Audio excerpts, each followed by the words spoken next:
It's a moment that would have been unthinkable a year ago. FIFA President Sepp Blatter and FA Chairman David Bernstein shaking hands. Recent relations between the English Football Association and World Football's governing body have been frosty to say the least.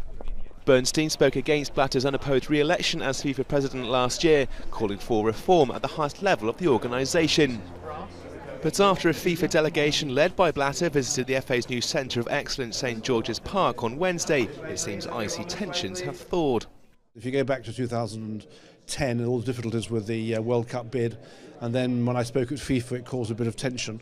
But since then, I said at the time we needed to stay within the FIFA tent.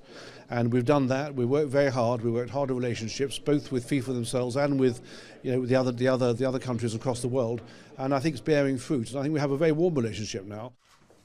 The reason for Blatter's visit has certainly helped patch things up.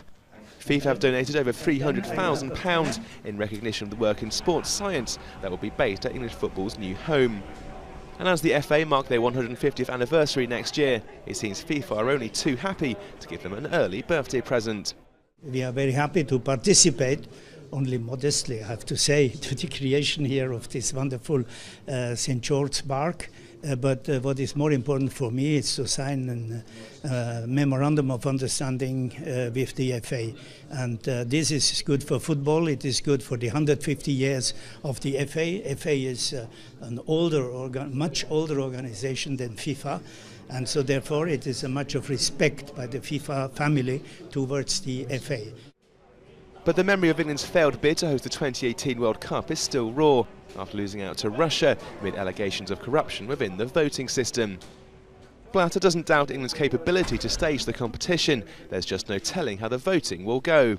They are able to have a World Cup. Nobody doubted about that. They can have a World Cup.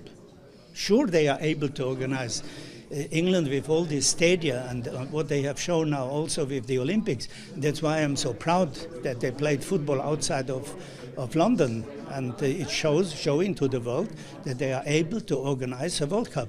Nobody has ever put into question that they are not able to do it. But elections for World Cup is an election which is made by an elective corporation, or let's say an elective panel, and you don't know where the votes are going because it is a secret ballot. So as the FA prepare to celebrate a century and a half presiding over English football, it seems the relationship with those presiding above them is heading onwards and upwards.